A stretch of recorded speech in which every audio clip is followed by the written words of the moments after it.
우리 함께 하나님의 말씀 같이 볼까요? 요한 1서 1장 8절에서 10절까지의 말씀입니다. 우리 서로를 향해서 메리 크리스마스 다시 한번 인사해 볼까요? 메리 크리스마스. 크리스마스 때만 인사하는 것이 아니라 평생의 인사죠. 나에게 오신 예수님 기뻐하며 하는 거죠. 성도가 구원 얻는 믿음을 가지면 그 증거를 보인다고 지난 3주 동안 함께 나누었습니다. 첫 번째 증거가 뭐였는지 기억나실지 모르겠어요. 첫 번째는 예수님만이 유일한 구원의 길임을 인정하고 그분만을 붙잡는 삶을 살더라. 이 땅의 돈, 명예 이것들이 아니라 예수님만을 붙들더라 라는 증거가 보이더라 라는 것입니다. 두 번째는 거룩함을 추구하는 삶을 살더라는 겁니다. 내가 진짜 구원 얻는 믿음을 가지고 있다고 한다면 주님이 기뻐하시는 성도의 삶, 하나님의 백성의 삶을 때로는 손해를 보더라도 어려움을 당하더라도 바로 그 삶을 선택해서 살더라. 그게 진짜 구원 얻는 믿음을 가진 사람들이 보여지는 삶의 증거다라고 얘기를 했습니다. 세 번째는 거룩한 예배를 하나님 앞에 드리는 삶을 살더라는 겁니다. 왜 그 앞에 예배면 예배지 거룩한 예배일까? 우리는 하나님을 예배한다고 하고 무언가 또 하나님을 예배하지만 그와 동시에 무언가를 예배하며 살 수밖에 없는 연약한 존재입니다. 무슨 말이냐면 하나님을 예배해야 할 성도가 하나님이 아닌 다른 것들을 우선시할 수 있는 삶을 살 수도 있다라는 겁니다. 돈을 예배할 수도 있고 건강을 예배할 수도 있고 자녀를 예배할 수도 있고 남편을 아내를 예배할 수도 있습니다. 비록 종교적 형태는 아니다 하더라도 말이죠. 그런 의미에서 하나님이 기뻐하시는 거룩한 그 예배를 드리는 삶이 증거로 드러나는 삶은 누구냐? 구원 얻는 진짜 믿음을 갖고 있으면 그 구별된 거룩한 예배를 하나님 앞에 드리더라. 그게 증거로 드러나더라 라는 말씀을 나눴습니다. 마지막으로 오늘 함께 나누고 싶은 또 하나의 증거가 있습니다. 성도의 삶에서 결코 빠질 수 없는 구원 얻는 믿음을 가진 성도라면 그의 삶에서 평생 그의 삶을 살려내는 삶으로 바꿔내는 한 가지가 증거로 등장하게 됩니다. 뭘까요? 회개라고 하는 겁니다. 회개라고 하는 거죠. 그럼 회개가 뭘까요? 구약의 한 단어와 신약의 한 단어를 한번 보십시다. 구약에는 슈브라는 단어가 있어요. 돌아가다, 방향을 바꾸다 라는 것입니다. 죄의 길을 쫓아가다가 하나님께서 깨닫게 하셔서 그 죄의 길이 아니다 싶으면 후회하고 잘못했습니다 하고 그 길을 계속 가는 게 아니라 어떻게 하는 거랄까요?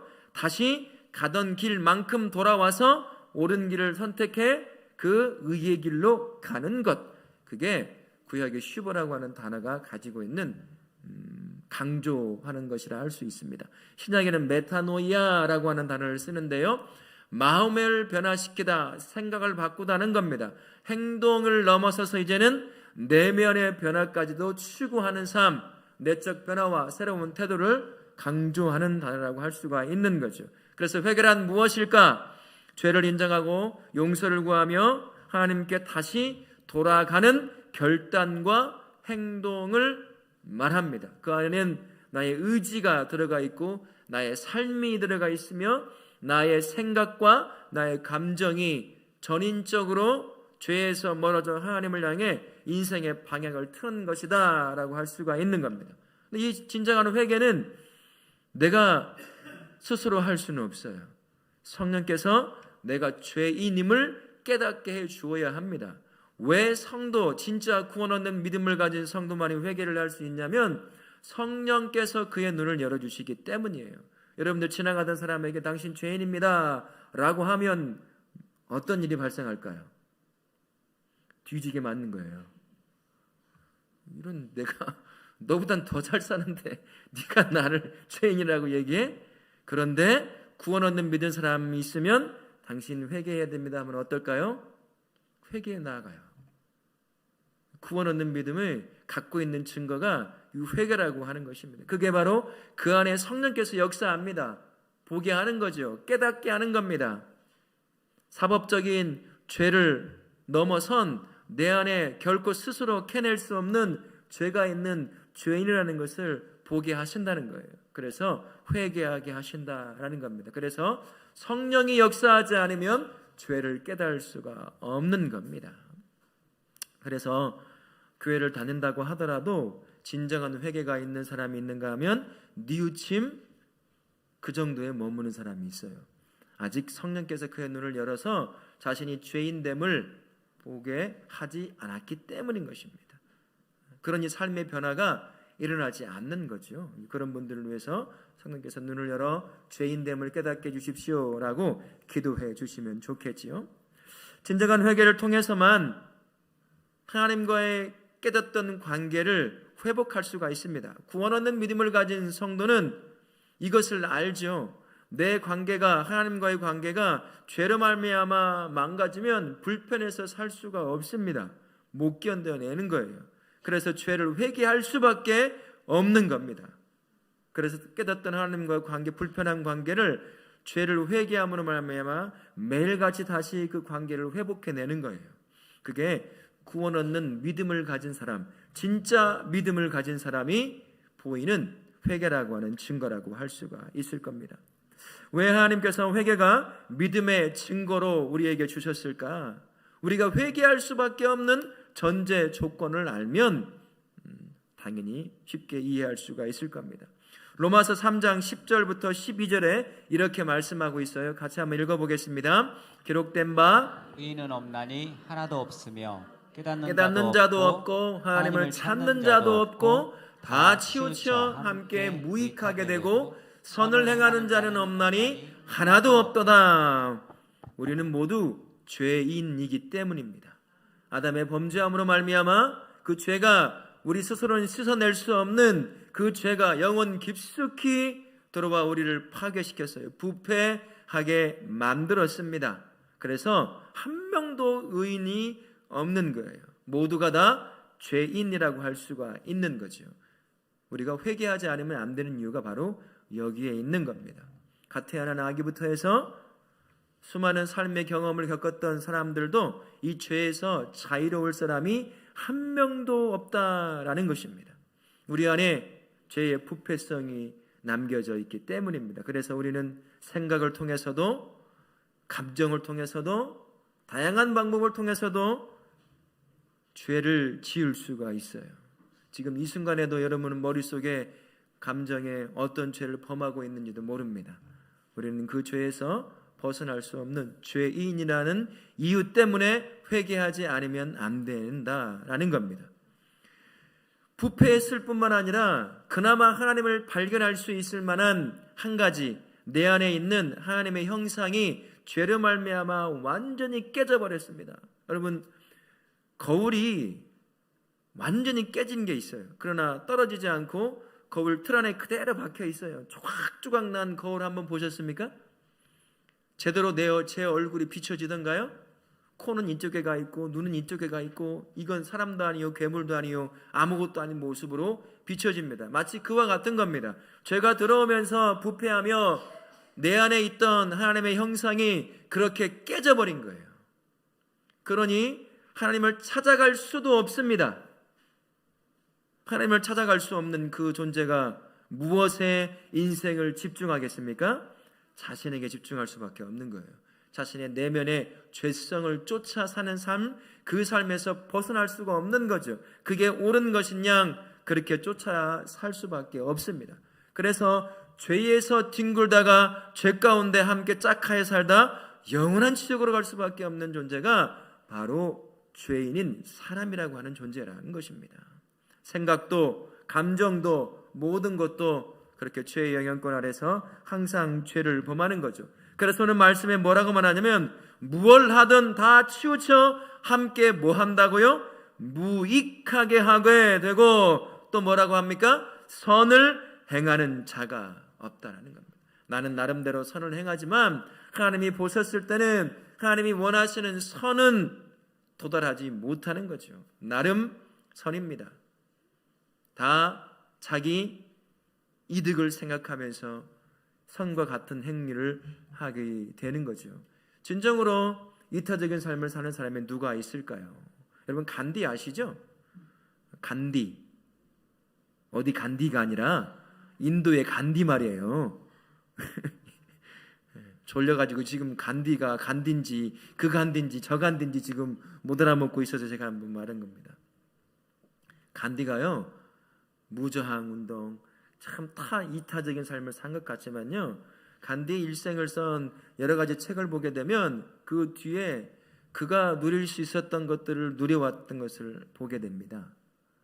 아주 어린아이를 아내로 삼고 여러 가지들이 다 있어요. 그러나 그가 인도의 변화를 위해서 했던 선한 것들을 부각시키다 보니 뒤에 보이지 않는 것들이 있기 때문인 거죠. 뭐 그뿐이겠습니까? 우리가 의인이라고 생각하고 이런 사람들도 다 언약함을 다 가지고 있습니다. 그들이 아무런 흠이 없어서 의인이 아니라 특정한 그 어떤 행동을 통해 사회에 이바지했기에 그 의인이라고 평가하는 거지요. 그 뒤에는 연약한 죄인이 할 수밖에 없는 죄의 뒤에 어두운 면을 다 가지고 있더라는 거예요. 한 명도 예외가 되지 않고 말입니다. 그래서 다 죄인이고 의인은 하나도 없으며 선을 행하는 사람도 하나도 없는 겁니다. 하나님의 선의 기준에는 미칠 수 있는 사람이 아무도 없다라는 거죠. 성도는 어떨까요? 예수 안 믿는 사람들이 이렇다고 한다면 성도는 다를까요? 똑같습니다. 제가 예수님을 믿고 난 뒤 딱 17부터 믿었던 것 같으니까 한 30년은 훨씬 넘었죠. 근데 똑같아요. 사람. 한때는 이런 생각이 들더라고요. 더 악할 수 있는 사람이 그리스도인이라고 하는 그런 사람들일 수 있겠구나. 선한 모양을 하고 있는데 내면은 전혀 그렇지 않은 거예요. 원래 그런 사람이면 조금만 잘해도 어떻습니까? 나쁜 짓만 하던 사람이 조금 좋은 일을 했어요. 그러면 나쁜 일이 부각됩니까? 좋은 일이 더 크게 보일까요? 좋은 일이 크게 보여요. 그러나 예수 믿고 사랑하고 어쩌고 저쩌고 하는 그리스도인들이 남들의 기대에 그렇게 갖고 있는데 내면이 만약에 볼 수 있다고 한다면 어떨까요? 더 가식적이고 더 악의적일 수 있다라는 생각이 듭니다. 언젠가도 말씀드렸지만 그리스도인들이 한번 꼬꾸라지면 또 이렇게 어른들은 이런 표현을 이게 꼬아졌다고 하나요? 마음이 이렇게 한번 휘어지면 펴지질 못하는 그런 상태에 놓입니다. 그런 것을 보면서 참 끝까지 갈 수 있는 사람이 그리스도인들이겠구나라는 생각이 들더라고요. 그러면서 예수 믿는다고 하는 사람이 더 악함을 드러낼 수도 있겠다라는 생각이 들어요. 그런 생각이 들 정도로 우리도 여전히 똑같은 죄인입니다. 예수 안 믿는 사람이 우리와 비교해도 별반 차이가 없다는 거예요. 근데 하나님은 우리에게 더 큰 책임을 물으셔요. 왜 그럴까요? 왜 더 큰 책임을 물으실까요? 우리는 하나님이 죄라고 여기는 걸 알고 있어요. 알면서도 그 길을 쫓아간다면 의도적으로 죄 가운데 스스로 넘어지는 삶을 사는 거죠. 그러니 더 큰 책임을 질 수밖에 없는 겁니다. 예수를 믿건 예수를 안 믿건 우리 안에 있는 모든 사람들은 전부 다 죄인입니다. 회개하지 않으면 하나님을 만날 수 없고 하나님이 우리에게 주시고자 하시는 구원의 은혜와 복을 누릴 수가 없습니다. 이게 전제 조건이에요. 우리가 다 죄인이구나, 벗어날 수 없는 죄인이구나 라는 것입니다. 로마서 3장 10절 방금 읽었던 12절까지의 핵심이 바로 그겁니다. 우리는 원래 진노의 대상이었다는 거예요. 벗어날 수 없는 하나님의 진노의 대상이었다는 거죠. 그게 회개하지 않으면 안 되는 그러한 삶이라는 겁니다. 구원 얻는 믿음을 가진 사람은 이걸 알아요. 죄를 압니다. 도둑질하고 누구 걸 속이고 사기치고 한 그 죄 이외에도 우리는 그것만 죄로 고백하지 않아요. 하나님이 원치 않는 마음을 먹은 것, 하나님이 원치 않는 감정을 품은 것, 하나님이 원치 않는 생각을 했던 것들, 보이지 않는 모든 것들도 하나님이 보셨을 때 의롭지 못하다고 한다면 다 그것이 죄라는 것을 우리는 압니다. 알아요.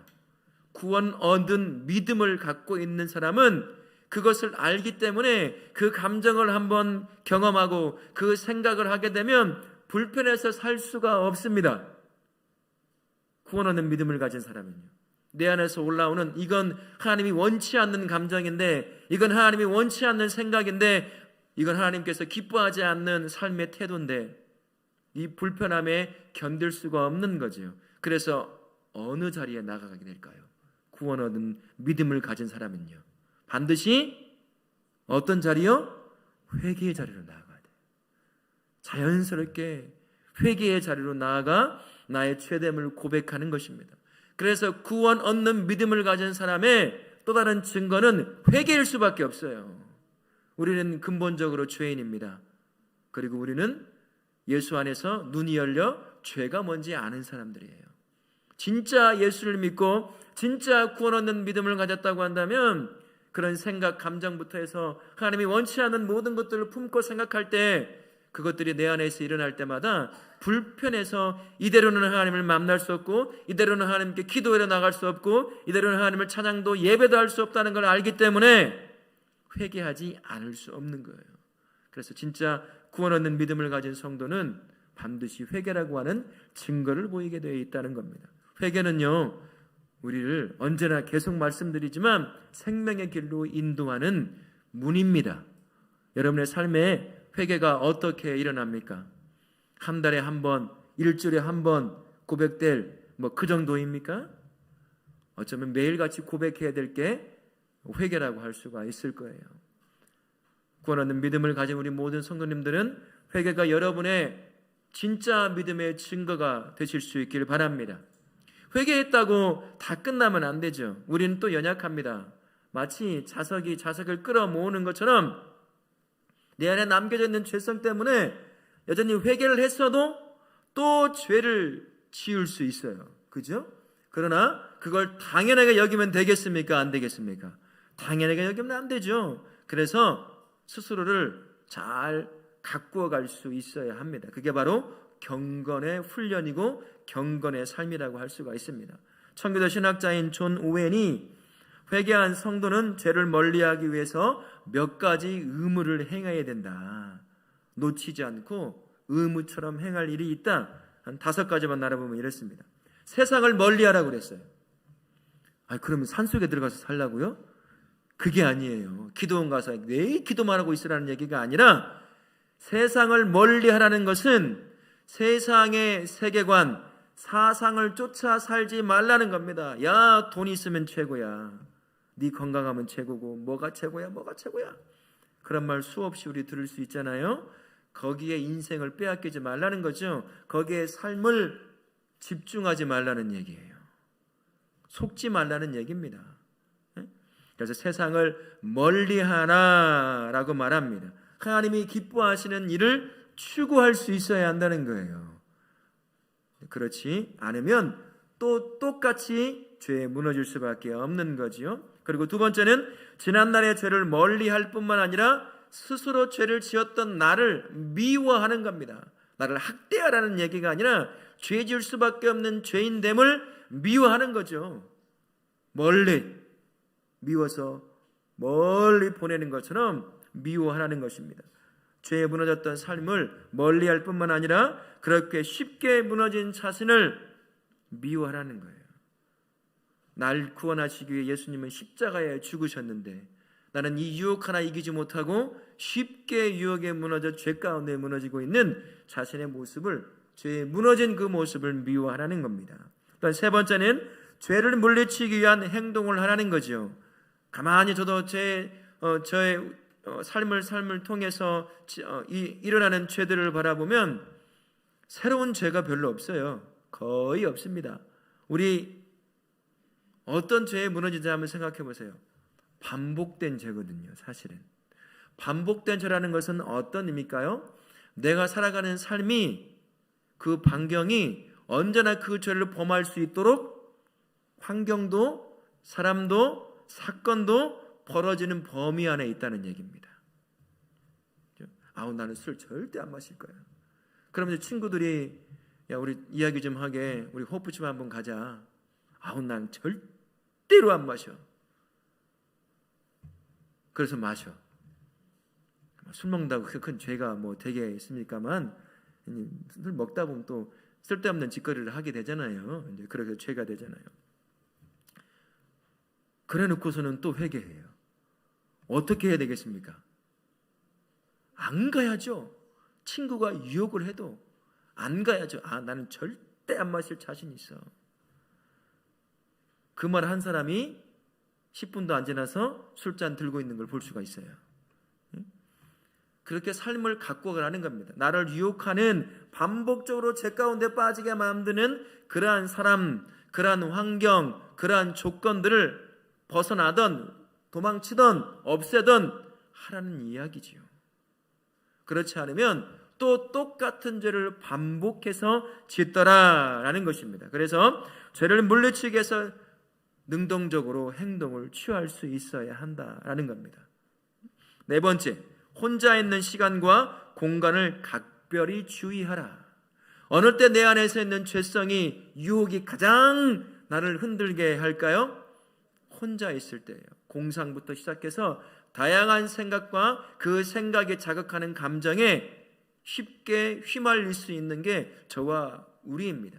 그래서 혼자 있는 공간만큼 진짜 하나님 앞에 믿음을 가지고 서 있는 그런 때가 없어요. 진짜 그 안에 경건함을 유지한다고 한다면 그 사람은 어느 곳에 내놓아도 경건할 수가 있는 거죠. 그래서 혼자만의 시간, 혼자만의 공간, 그 시간에 여러분의 생각과 여러분의 감정에 올라오는 대로 생각하고 느껴지는 대로 감정을 느끼면 죄 가운데 빠질 가능성이 굉장히 높다는 것입니다. 그러니 혼자 있는 그 고독의 시간에 하나님을 더 만나려고 하는 그런 애씀이 필요하다는 얘기죠. 마지막 다섯 번째는 모든 시간 모든 장소에서 죄에서 구원하실 하나님의 손길을 간구하라는 겁니다. 나 혼자 애쓴다고 죄에서 이겨낼 수 있는 것이 아니죠. 내 안에 나를 구원의 길로 인도하실 누구의 능력을 의지해야 됩니까? 성령 하나님의 능력을 의지해야 돼요. 죄를 죄로 볼 수 있는 눈이 열려져야 됩니다. 죄를, 유혹을 끊어버릴 수 있는 능력이 있어야 끊어요. 죄를 왜 짓습니까? 얼마나 달콤하니까 짓는 거 아닙니까?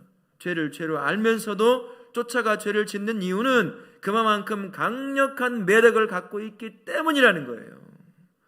또 짓는 것이죠. 그러니 그 가운데서 그걸 끊어버릴 수 있는 능력이 내 안에 없으니까 성령 하나님이 내 안에 역사하셔서 나로 하여금 그 죄에 무너진 삶이 아니라 구원의 은혜를 누릴 수 있도록 능력이 되어주시고 지혜가 되어달라고 간구할 수 있어야 한다는 거죠. 내가 다짐도 필요하죠.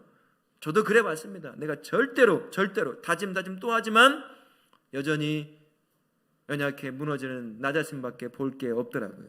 여러분은 어떻습니까? 내 다짐이면 죄에서 자유로울 수 있을 것 같으십니까? 그러면 하면 돼요. 저는 안 돼요. 저는 안 되더라고요. 성령 하나님이 죄를 혐오하게 내 마음을 바꾸시고 내 눈을 열어 이게 왜 죄인지, 왜 하나님이 싫어하는지 보게 하시면 도망칠 수도 있더라고요. 그러나 내 의지 갖고는 잘 안 됐습니다. 여러분은 어떨지 모르겠어요.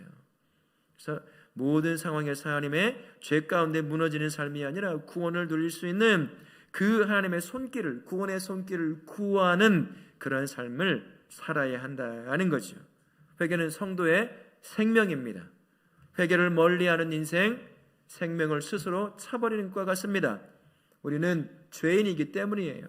아무리 의롭게 살려고 해도 우리 안에 있는 죄성은 끊임없이 나를 괴롭히게 되어 있습니다. 겉모습은 의로울지 모르겠어요.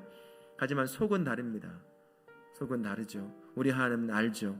내가 알고 나보다 더 정확하게 우리 하나님은 아십니다. 그래서 우리는 회개가 나의 삶의 일부분이 되어야 하는 겁니다. 내 안에서 죄가 쌓이고 쌓여서 열매를 맺지 못하도록, 머릿속에 제된 생각이 떠오르는 거 여러분 어쩔 수 없어요. 우린 연약하니까요. 루터가 그랬거든요. 새가 네 머리 위를 날아갈 수는 있겠지만 새가 네 머리에 둥지를 틀게는 만들지 못하게 할 수는 있지 않느냐. 무슨 말입니까? 생각은 떠오를 수 있어요. 감정은 느껴질 수 있습니다. 그런데 그거에 지배당하지는 말아야 한다는 거죠. 결국 그 지배당함이 구체적인 죄를 범하게 만들기 때문이라는 겁니다. 털어버려야죠. 하나님 앞에 내려놓아야죠. 감정도. 그러면서 그게 나를 범죄함으로 죄 가운데 뒹굴지 않도록 만들어야 한다는 겁니다. 그건 이제 우리의 의무요 책임이라는 얘기예요. 이 한 주간 저도 그렇고 우리 모든 성도님들 구원 얻는 믿음을 가진 그 회개라고 하는 증거를 갖고 있다고 한다면 회개로 끝나는 것이 아니라 여러분의 삶이 죄에 무너지지 않도록 우리에게 필요한 그 몸부림을 치시는 그럼을 말미암아 죄가 아니라 의로운 삶, 정의로운 삶, 공의를 살아내는 삶, 선을 이루어내는 삶을 삶으로 하나님을 기쁘시게 하는 복된 성도님들 되실 수 있기를 예수님의 이름으로 축원합니다. 아멘.